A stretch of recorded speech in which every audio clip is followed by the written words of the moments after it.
yeah, I guess we just go from there. So again, this is a test you take on your own. And here's some of the topics to expect. Oh, and also let me show my screen before I forget. So show my screen. Okay, cool. So showing my screen, recording, everyone can hear me. Awesome. So yeah, I have Unit 3 test review here. Clicking on that will bring up this page.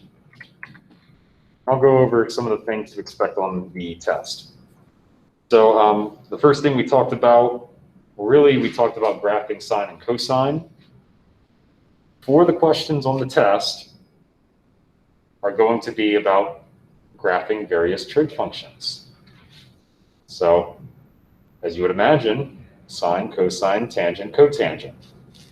So it's a nice diversity of graphing problems.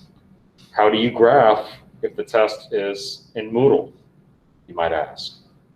Well, this is when you're going to be able to write down the work on a scratch sheet of paper and turn in that paper to me either during the test or right after you're done with the test.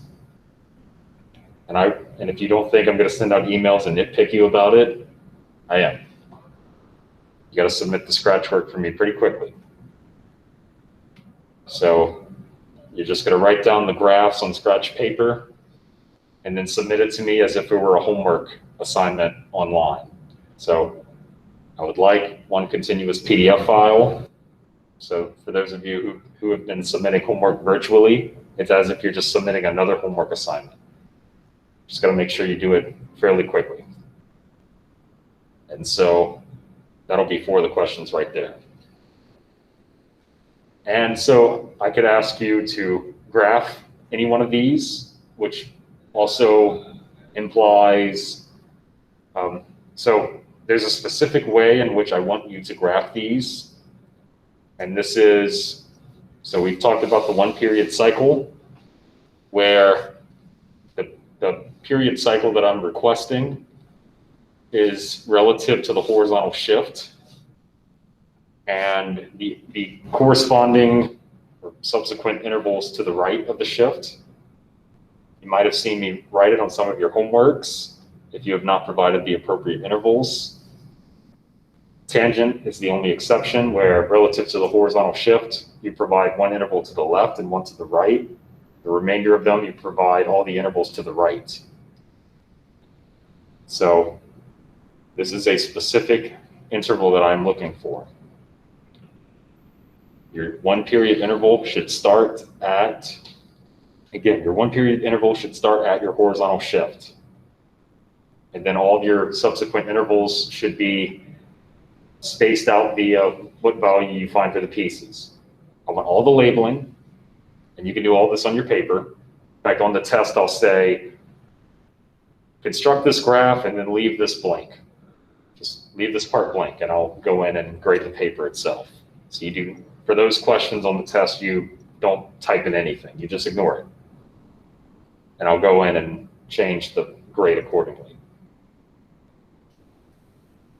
I could also just ask a simple question. I could just give a graph, or give a function rather. So I could give a sine or cosine function and just tell you to, provide to me the amplitude of the period. So if I just gave you some random sine or cosine, I might not want you to graph the whole thing. Just tell me what the period is of it. Is there a reflection? What's the vertical or horizontal shift? Can you identify that one thing for me? Could be multiple choice, could be just a simple short answer. Same thing going down to 5.2 when we slowly started introducing more ideas. I could just simply ask, what's the amplitude? Just as a quick question. You don't have to graph the thing, just give me the amplitude, or provide the period, or any of the translations or shifts. And of course, back to sketching. I could ask you to sketch any one of these. As I mentioned before, And then everything I mentioned before about simple things I could ask in regards to sine and cosine, I could ask about tangent or cotangent. If I gave you just a random tangent or cotangent function, could you tell me the period, the horizontal or vertical translation? Again, tangent and cotangent does not have an amplitude. Could you sketch graphs of tangent and cotangent? Remember that cotangent goes up naturally and cotangent goes down naturally. And if you reflect cotangent, it goes upwards. These are things you might want to be familiar with going into the test and studying for the test. For the secant and cosecant, we didn't really talk about that one too much. Pretty much the only thing I would ask you about those are simple multiple choice questions, if that. If I were to ask you, which one of these numbers is an asymptote of secant or cosecant? We constructed the graph in class. We just look at that paper, because I'm not proctoring this test, no one is. You take it on your own. And you select which one is the asymptote. You can kind of ignore this sketch graphs part. I don't really know why that's there, now that I'm thinking about it. So you can ignore the sketch graphs part. But I said we didn't have to sketch any of that, so don't have to worry about that part. Really, the only thing I would ask is something simple about secant or cosecant.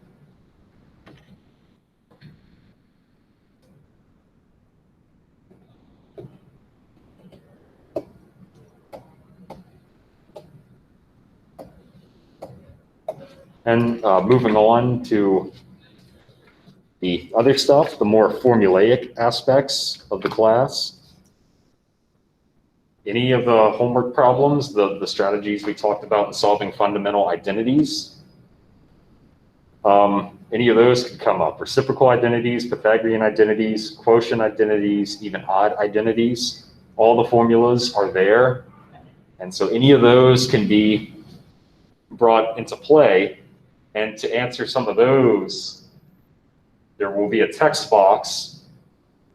And in the text box, you will have to type in at least some sort of intermediate step.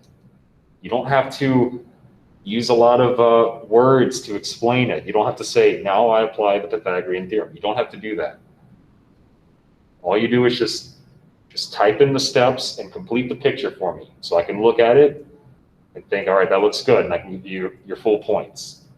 It's the easiest situation in which I grade, best situation for you to get the most points possible.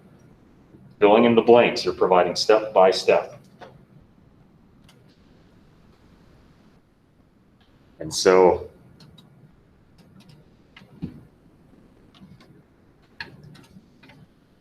try to hold me to this. I want to type out an example of one that could be on the test and how I would want you to format your answer. So if I forget, remind me. Because I want to show you all how I would like an answer to be typed out. Because that's not the most determinate thing, to type out a math answer in a text box. So I'll talk about that after. So section 6.2 should be a little bit more straightforward. Find the exact value using sum and difference formulas for cosine, or maybe verify an identity using sum and difference formulas for cosine. So variations of cosine function values. So primarily the stuff that you saw in your homework, expect problems like that. It's not really going to deviate too much from those. Same thing with the sum and difference formulas for sine and tangent. Just know your formulas, know how to apply them. It's the same exact thing. You can see the same exact wording. Verify identities, verify identities. So what you saw in your homework, it's very much expectant of problems of that nature. And then 6.4, double angle values for sine and cosine. again, there's identities and then the exact value. So again, just the things, the central themes that you saw in your homework, it's not really going to deviate too much from those.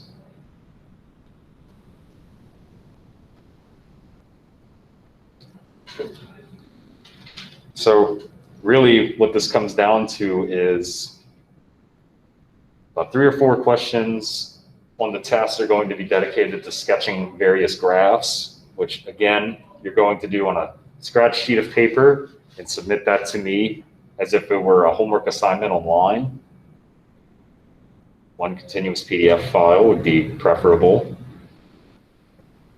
And the remaining questions, half of the questions are going to be multiple choice or short answer. 4 of the questions are sketching, and then the remaining questions are going to be dedicated to this exact value stuff. Don't give me decimal values for the exact answer. Doesn't really mean it's exact answer anymore if you provide an approximated decimal.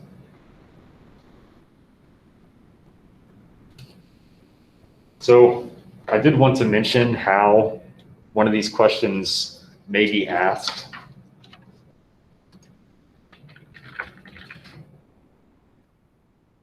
Perhaps I could show a quick example.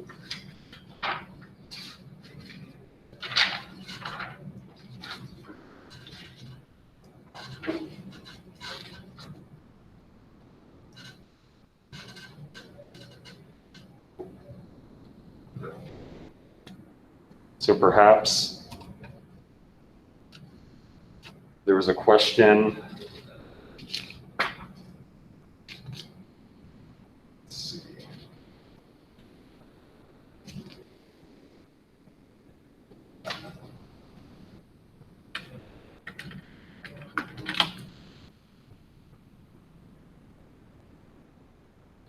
Let's see, what's a good example here?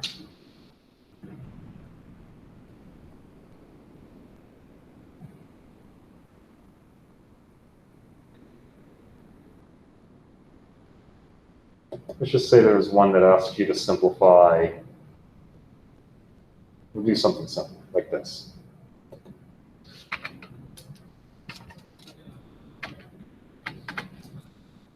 So what you would type out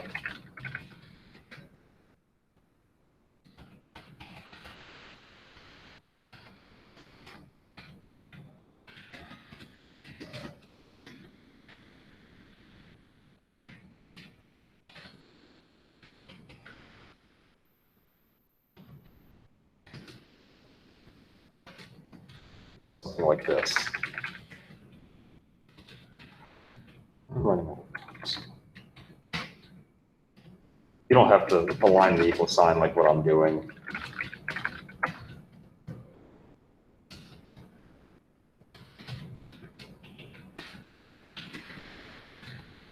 Something like that.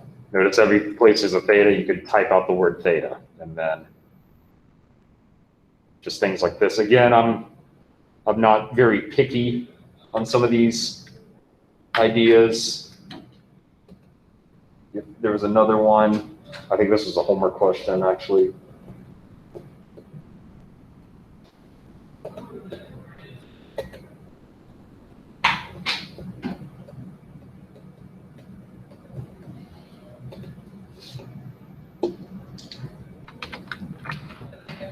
I think this is a homework question. Something like this.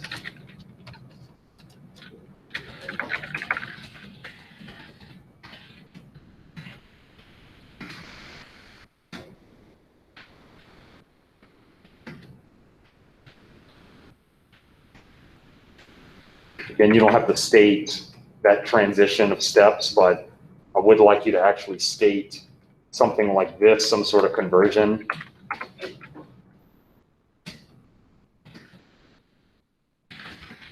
And convert to sines and cosines.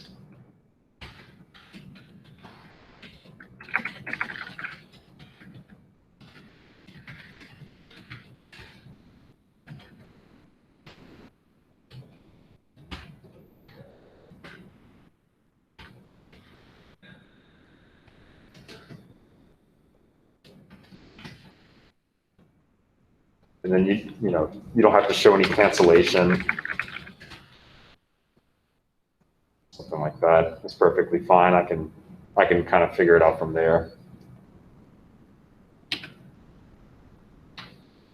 Or if you're doing one of the exact value problems,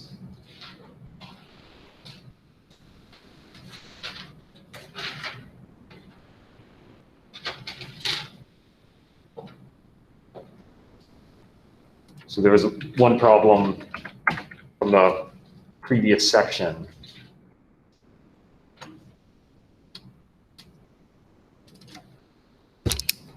Which was find the exact value for, say, cosine of 75 degrees.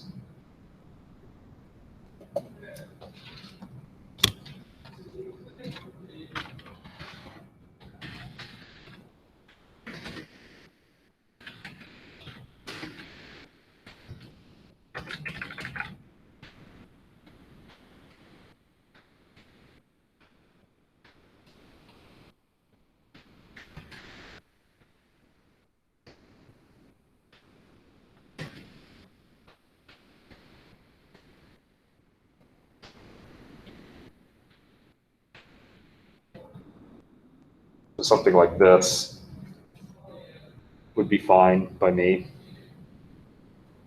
So you don't have to show like each step, kind of just go straight down. Oh, wait a minute. Yeah, you do have to show each step. You're exactly right. What is that? That's square root of 2 over 2, and then cosine of 30, and that's square root of 3 over 2.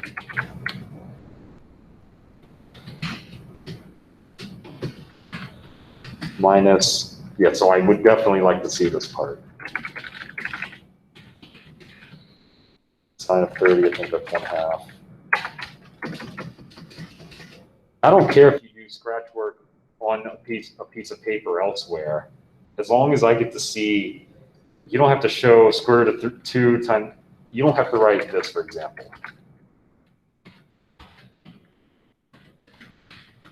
You don't have to write these little intermediate steps like this. You can skip straight to what the algebra follows with for these problems. Yeah, so any of the tedious simplifications, such as square root of 2 times the square root of 3, you don't have to show that to me. I just want to see, at least for these exact answer problems, I definitely want to see this. 100% want to see the application of the formula and then what the actual values are. And again, you could figure out cosine of 45 degrees on your own. You don't have to show why that is square root of 2 over 2. Or cosine of 30 degrees. Do that on your own. I don't care. You don't have to show that. Sine of 45, you get the idea. Pretty much the motivation of the formula, then the formula itself, the exact values, and then a bit of simplification. That's fine by me. Expect a problem like this on the test, or something like this, maybe with radians instead of degrees. And you don't have to put a degree symbol, I don't care. It's kind of implied. If it were, in fact, like number, and that's I'm looking off of yours, your handwriting's terrible. Is that 13? I can't tell. It's one of these on the homework that's 7 pi or 12. And then you can convert that to cosine of 105 and then just do it.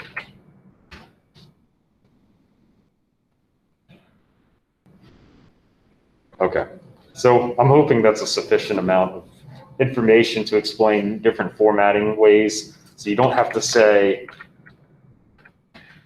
this is the difference formula, blah, blah, blah. You don't have to say that. Show me the steps. I'll try to be explicit in my description, my problem description, as for what I want you to show in particular.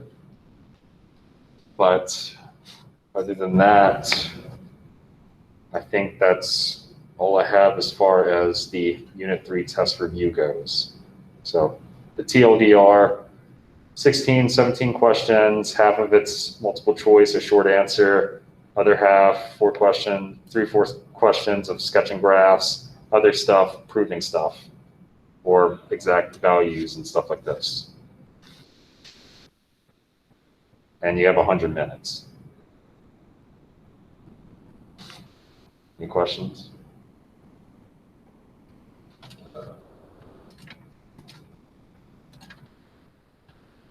Alex is right, Dennis. I think it was just like one problem, one numbering that you did that I couldn't understand. No big deal. Okay. So, yeah, so we have an additional 55 minutes, something like that. I don't know. So we have a good amount of time, a little under an hour. Let's talk about some homework problems.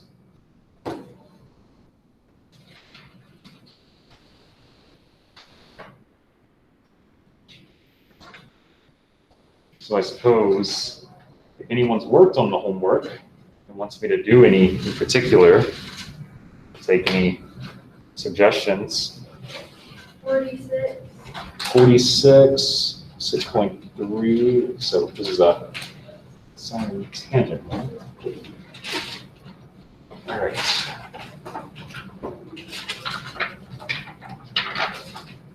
Some difference for sine and tangent, you said 46, so. Okay, that should be a quick one.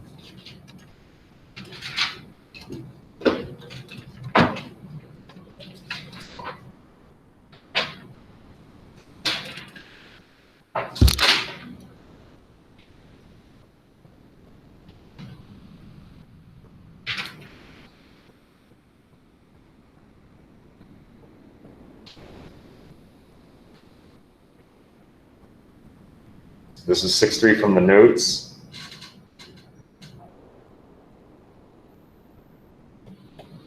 And it's number 46, which can be found on page 227 of the book.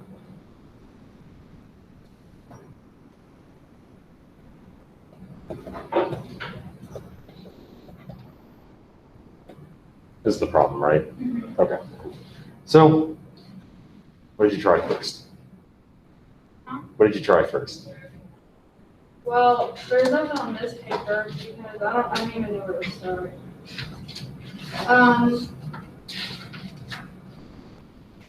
Well, I put down sine pi, cosine x plus cosine pi sine x. And then I didn't know what to do. Okay, let's go with that. So you used the fact that this was A, and that was B, and you used the sum formula for sine.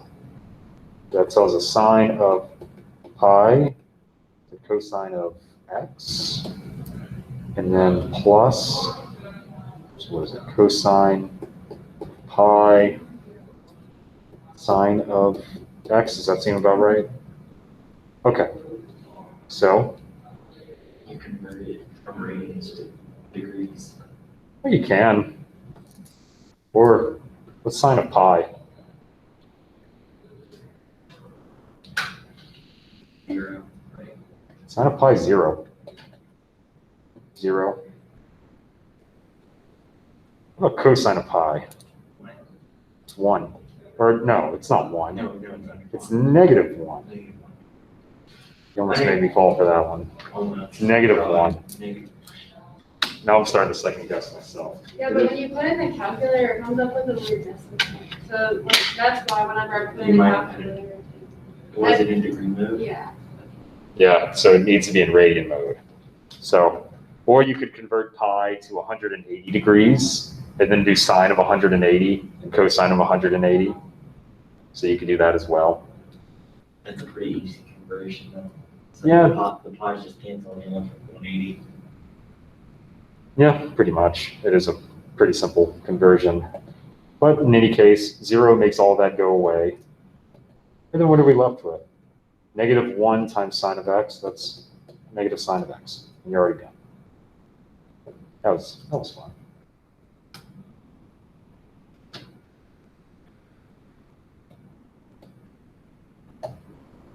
All right, that was 46. Any other suggested problems? Or just kind of pick them arbitrarily?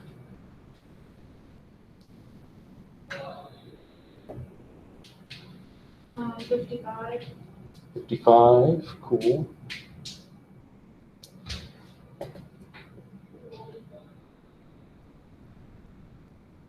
So same section, number 55, same page.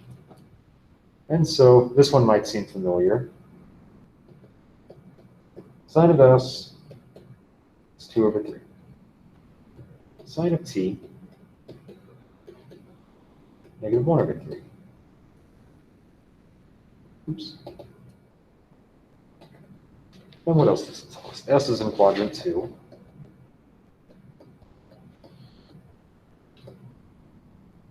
T is in quadrant 4. All right, cool. So they want us to find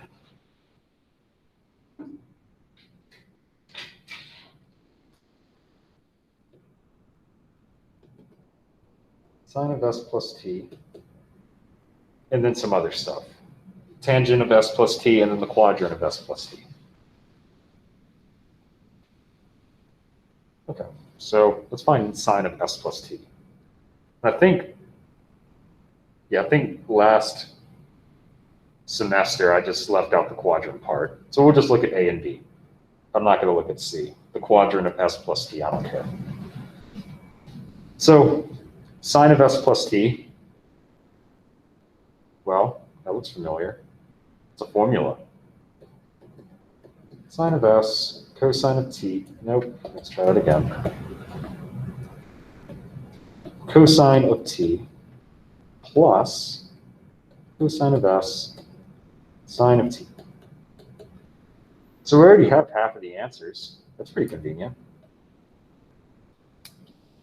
Yes, we already have, we have sine of s, we have sine of t. So we're obviously missing cosine of s and cosine of t.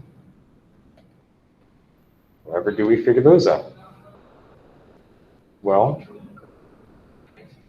so we'll make an S graph over here and a T graph.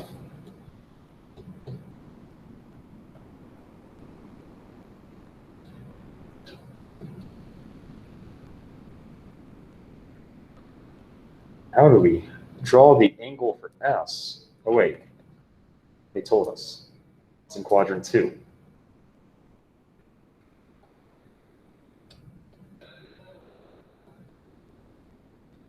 They told us that S is in quadrant 2, so I drew S in quadrant 2. And since sine of S is 2 over 3, which is opposite over hypotenuse, means 2 is here, 3 is here. So is that square root of 5 down here? Because that's 3 squared minus 2 squared is, well, 9 minus 4 is 5. Well, we have to take the square root of it. That's the Pythagorean theorem. With one additional kicker, negative. There's a negative on the square root of 5 because it's going to the left. So that triangle tells us that cosine of s is negative root 5 over 3.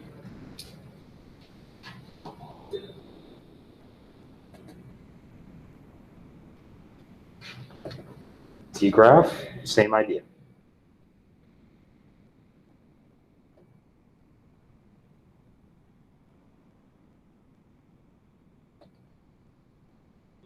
Says T is in quadrant 4. So draw T in quadrant 4.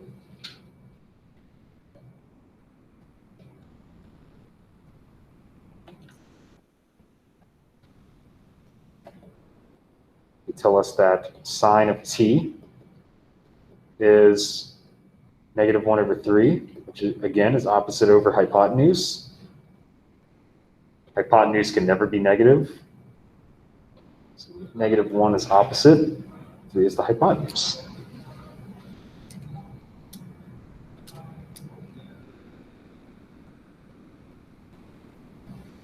And then we just have to figure out the missing side. 3 squared minus -1 squared, take the square root of that. That's square root of 8.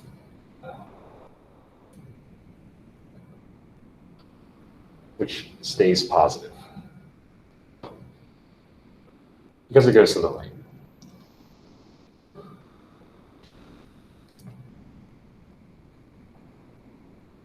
From here, it's clear that the cosine of t is adjacent over hypotenuse.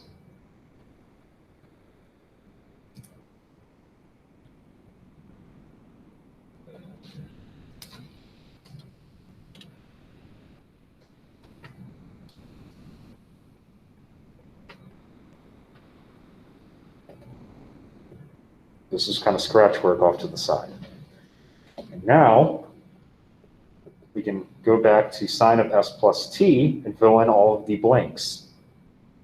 Sine of s was 2/3. Cosine of t we found to be square root of 8/3. Plus cosine of s, which we found to be negative square root of 5/3. Sine of t, which was already given to us, is -1/3.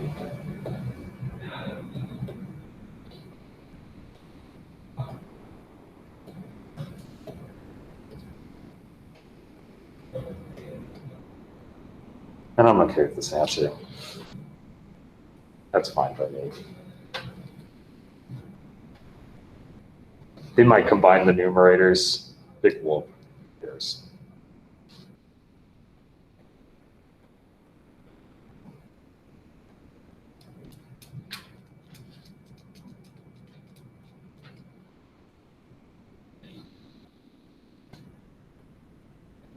And from here, we can go ahead and figure out part B.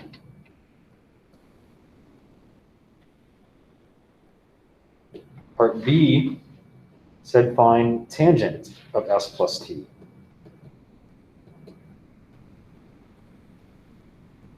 And that's a formula itself.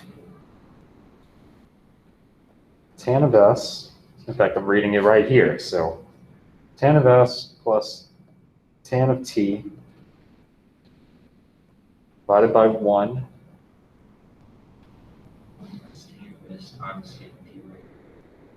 minus tan of s tan of t. Cool.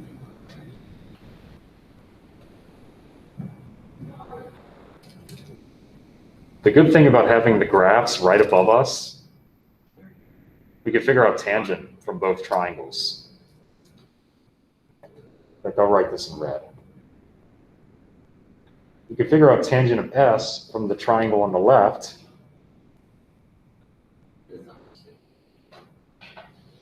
It's just -2 over the square root of 5.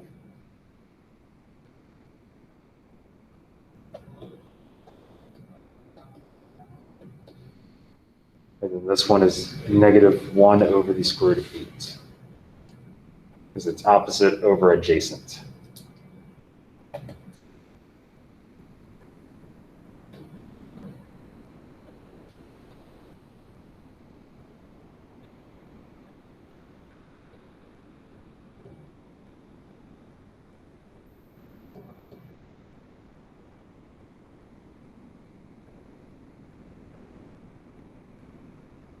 Oops.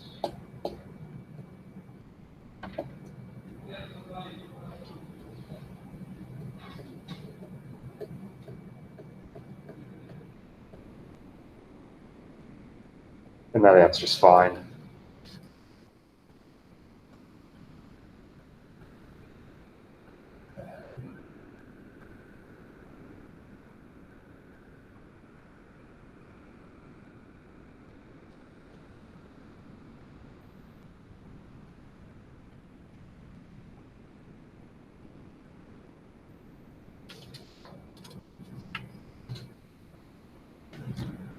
And then C, for C, you could just skip.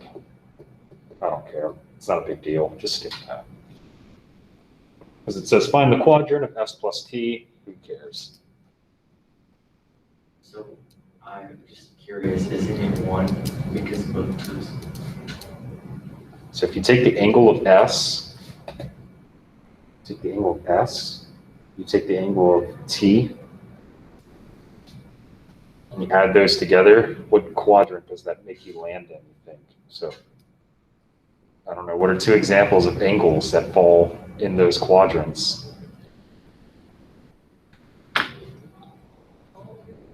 don't know, so like 110, for example, for quadrant 2, plus 280. So 390. And minus 360 is 30. So it would be, There you go. well, the way I did it, I found out sine of S plus T was positive and so was tangent, so the only one that they could go to positive in was quadrant 1. Yeah, if you figured out that tangent was, if you figured out whether tangent was sine or positive or negative, then, that's quite a daunting task. But yeah, they will both end up being negative, or positive rather. Sine's obviously positive, tangent ends up being positive. But yeah, C, you can just skip it. C's fine. Yeah, you picked a good one. All right, cool. So it's 55.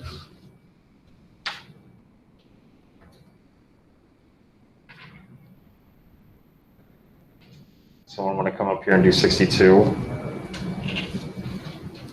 I can. Want to give it a shot? Cool.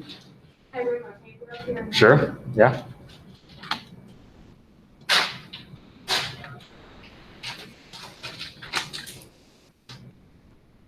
Oops. Number 62. Yeah, it's all you.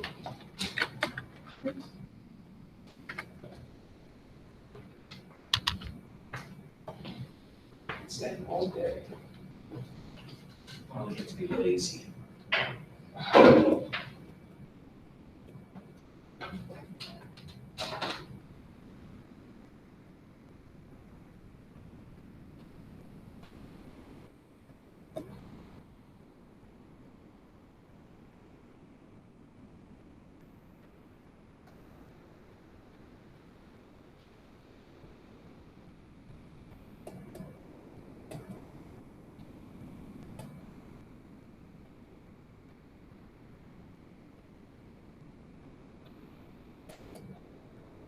If you need more room, at the bottom it says extend page. You can just tap on that with the pen and it'll give you more space.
Or erase. On the left bar is a little eraser icon. And then you just tap on it. Yep.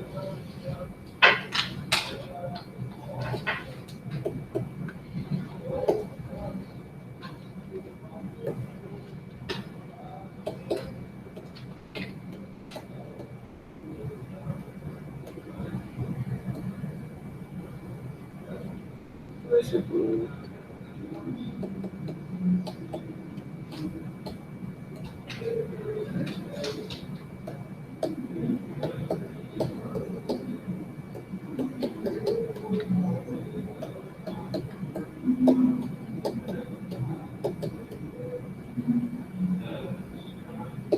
So I'm gonna stop you there.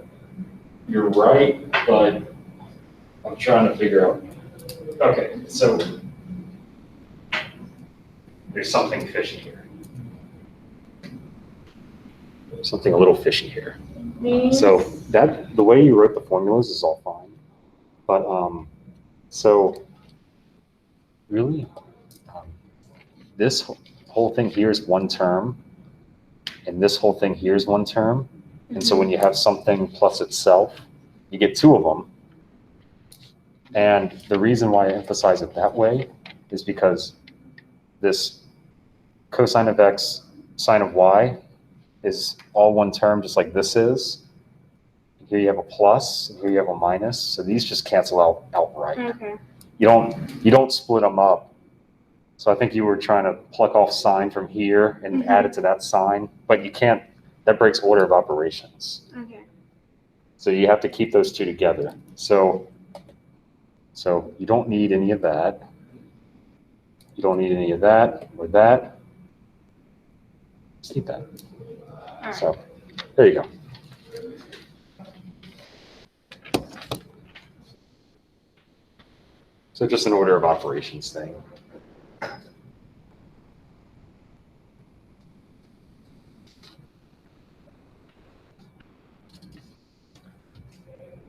So now you've done one, you've done one, you've done one. One of these days, I'll get you to do one. The last one.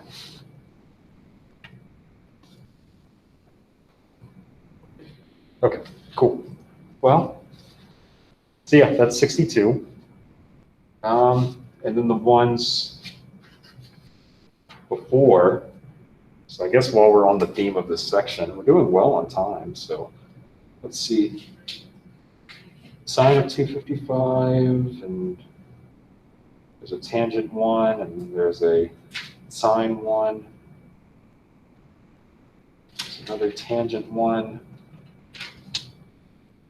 Overall, how did everyone feel about the questions that were at the beginning of this section? They're pretty straightforward. Do I need to work out any of them, or should we just focus on the double angle stuff? So that's fine. Okay, let's look at the double angle stuff. And if we have time, we might be able to look at some of those other ones. Let's look at the double angle stuff.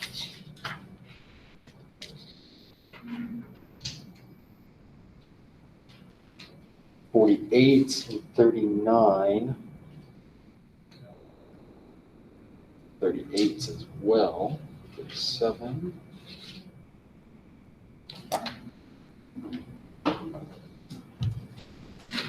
I'll just pick one of these at random. I'll do 48. Last problem has to be the hardest one, right? So let's find out. So this is the section 6.4 in the notes on the double angle stuff. We'll start off with, I'll do the last one, number 48. See how it goes.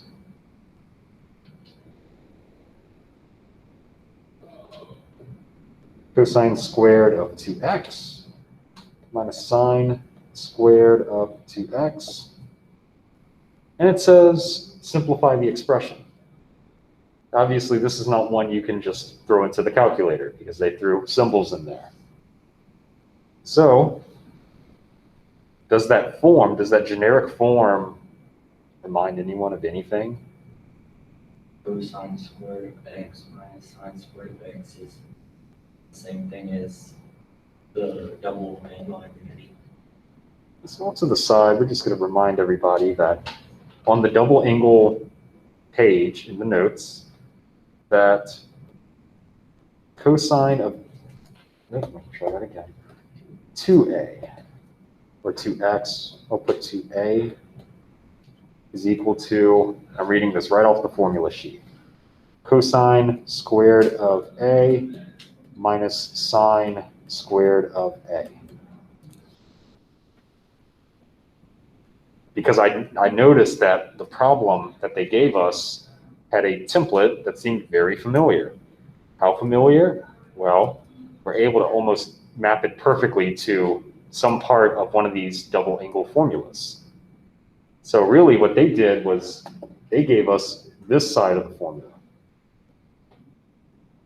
And so it says that if we have exactly this, then the answer is equal to cosine of 2 times whatever the angle was before. So now it's 2 times 2x, which is just cosine of 4x, that's right. Because what it's saying is that this part right here is A, which includes another 2, just by happenstance. So that's why I'm multiplying 2 times 2x, 2x is A. So it's cosine of 4x, and that's it. Can we do 22? What's that? 22. 22? Oh yeah, that one looks a little technical.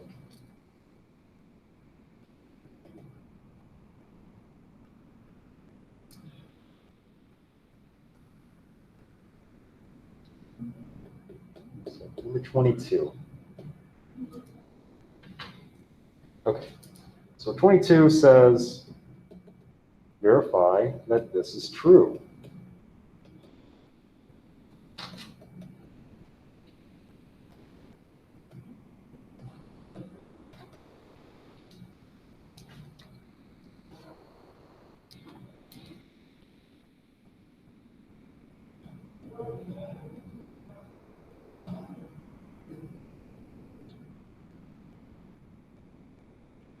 Well, okay, I think I see it now. Wait. I thought I saw it.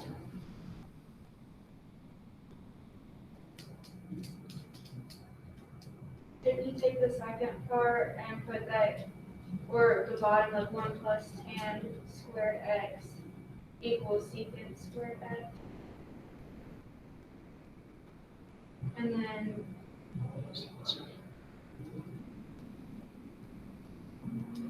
I mean, yeah, we can consider that. I was thinking of the sum formula for tangent, where it's just tangent of x, tangent of x. One thing I was thinking of off to the side was tan of, what would this be?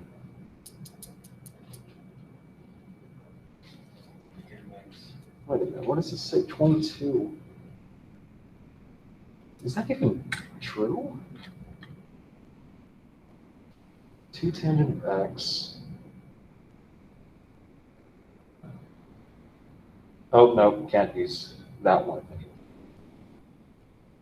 Nope, I changed my mind. I can't do that. All right, I'm wrong. Story of my life. Okay, so your suggestion sounds much better. All right. So looks like, because the right-hand side has more stuff that we can mess around with. So yeah, bottom part here, that's exactly secant squared of x. So that gives us definitely something to roll with. So I don't even have to put any stuff off to the side. Okay, cool. So we're going to start with the right-hand side, which is, you know, not something we do often, but the right-hand side has a lot more to mess around with. The left-hand side is a little, you know, vague. So 2 tan of x divided by, yeah, secant squared of x. And now, convert everything to sines and cosines. 2 sine of x over cosine of x. That divided by 1 divided by Cosine squared of x. Ah, I see it now. That was clever. Okay, so this is 2 sine of x over cosine of x times cosine squared of x, because you flip the fraction in the denominator and multiply it to the numerator. Since the cosine squared, only one of those cancels out with the cosine in the denominator. It's very clever. And that's equal to 2 sine of x cosine of x, which is sine of 2x. Very clever. I was definitely overthinking that. Yeah, that was tricky. You picked a good one.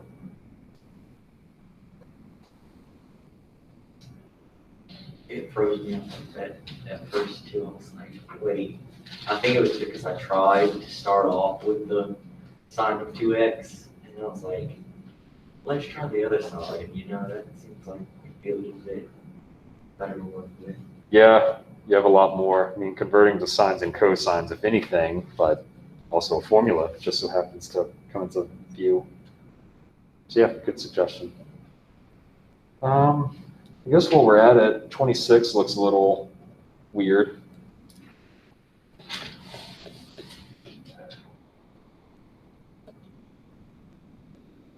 Twenty-six says 1 plus cosine 2x divided by sine of 2x is equal to cotangent x.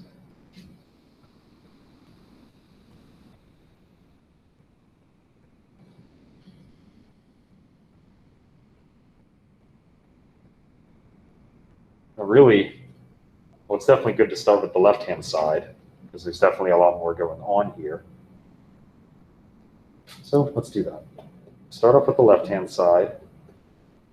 We need to figure out how to work this out.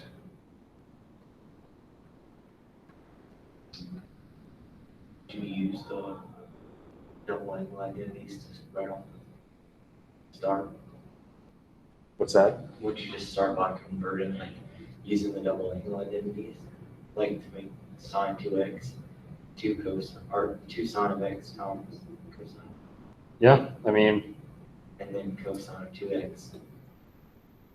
now if anything, sine of 2x only has one real formula to use. Sine of 2x is 2 sine of x cosine of x, because the double angle formula for sine, there's only one of them.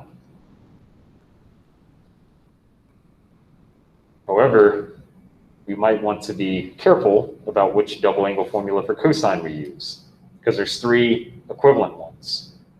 Cosine squared of a minus sine squared of a, 2 times cosine squared. I'm looking at them, all of them from the top of the sheet here.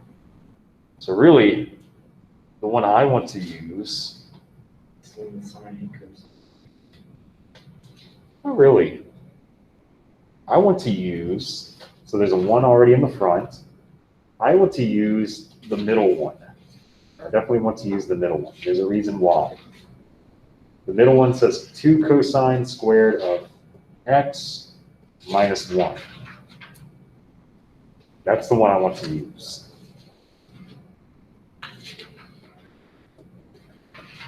Because you know why? The 1's cancel. That's really helpful. Cancel, cancel. And then guess what? A lot more stuff cancels.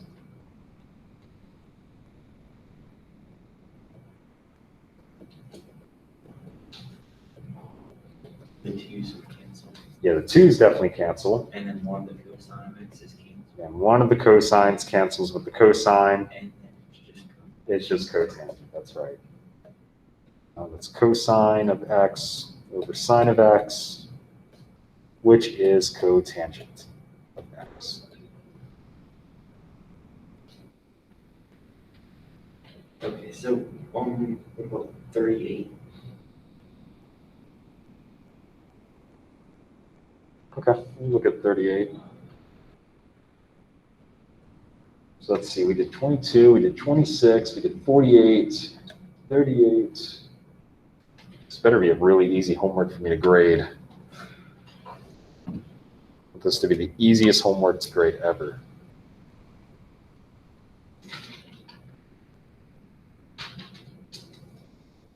So you said 38? Let me not forget about my virtual people. Okay. Didn't miss anything. But cool. 38 says simplify 2 tangent 15 degrees divided by 1 minus tangent squared 15 degrees.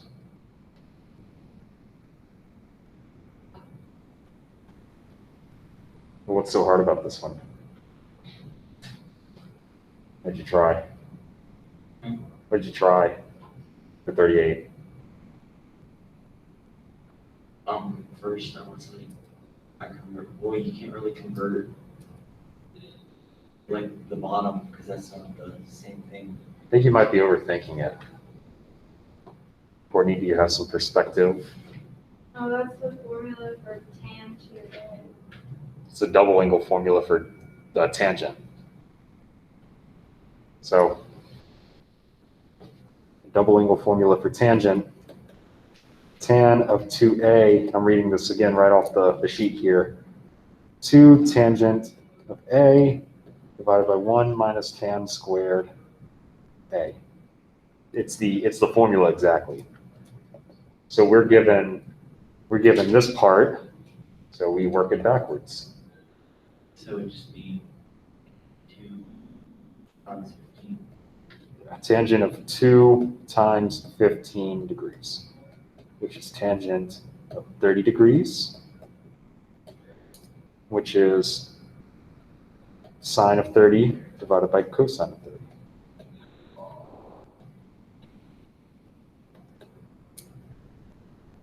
It's good luck trying to get an exact answer for this without first looking at this as sine divided by cosine, which tells you this is 1/2 divided by square root of 3 over 2, just 1 over square root of 3. Or if you like to rationalize the denominator, again, I don't care.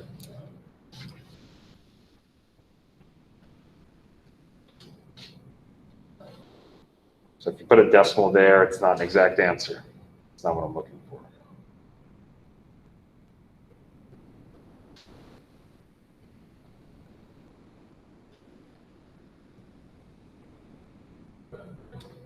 In fact, from past experience, a lot of people will type this in the calculator incorrectly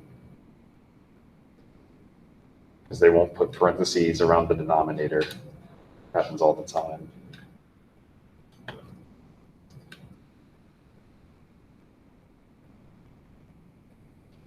So let's see. We did 22, we did 26. I'm hoping you can all do 37. 38 we just did. 39. Same idea.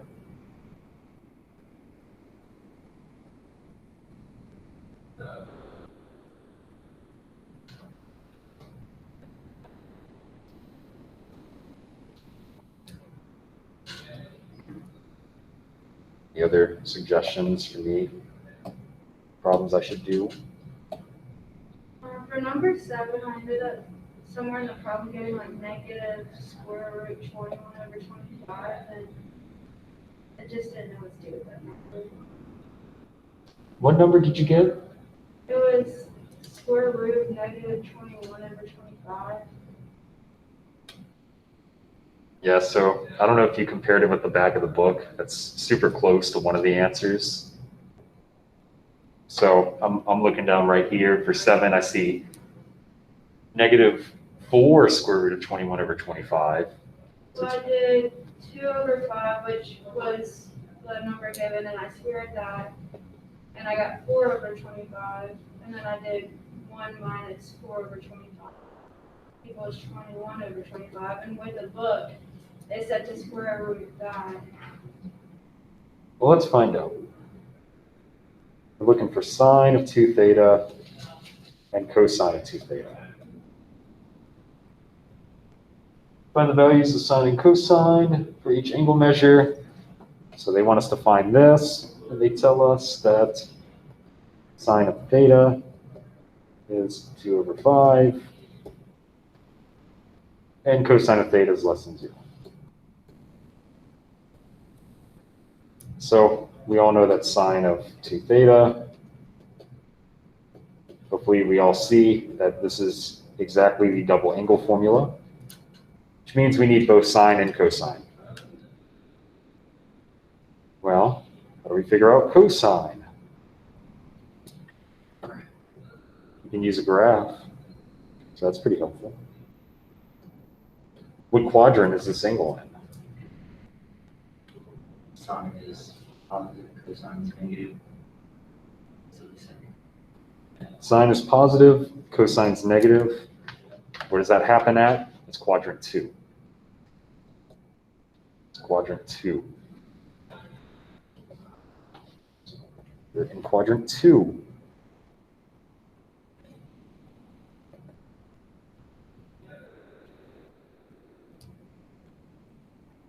Sine is opposite over hypotenuse.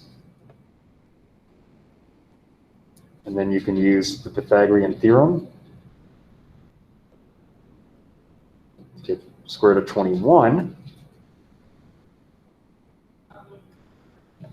which you have to append a negative to square root of 21 because you're going to the left.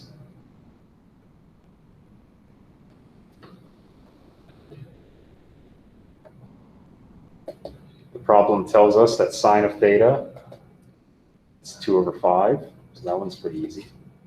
And then we can use the triangle to figure out cosine of theta. Cosine of theta seems to be negative square root of 21 divided by 5. And so now we get negative 4 square root of 21 over 25. 2 times 2 is 4, which is in the numerator. There's a negative sign there, and then 5 times 5 is 25 in the denominator.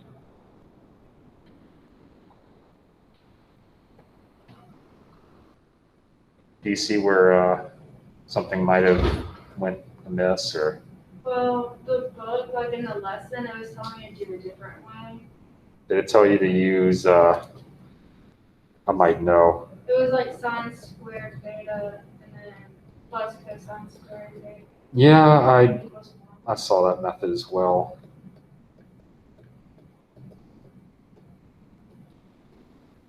And so what is that? That's 4/25. Yes, so that's 4/25. So then that's 21/25. So yeah, you could use this method as well. Then you take the square root of both sides.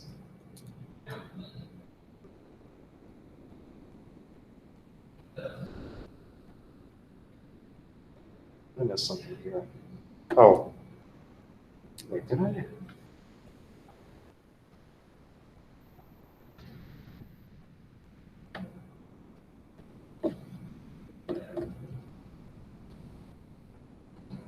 Did I miss something here?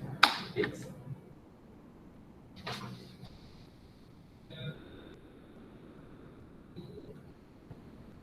2/5 squared.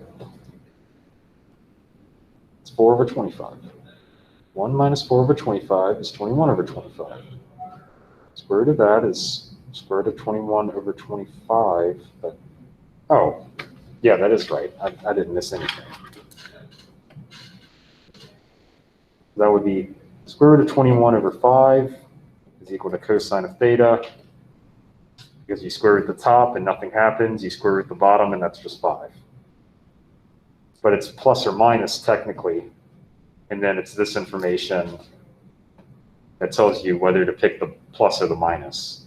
So then you pick the plus, or the minus rather.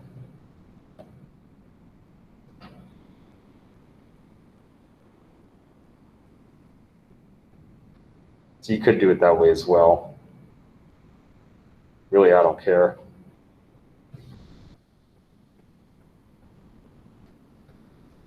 And then for cosine,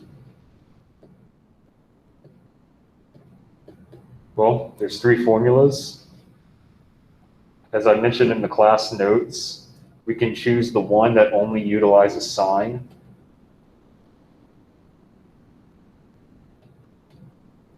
So if this problem was asked on its own, you wouldn't even need to find the cosine value.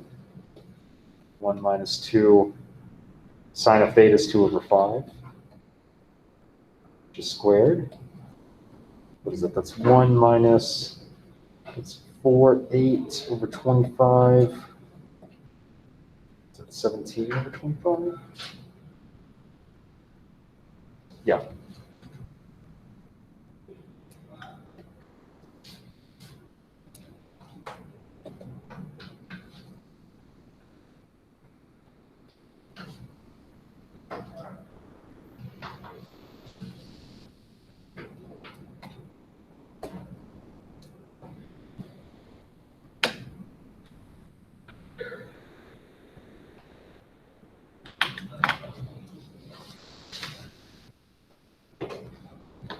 Anything else?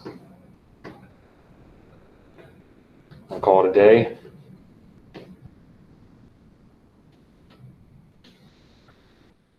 Doesn't matter to me. All right, going once, and twice. All right, call it a day. That's it.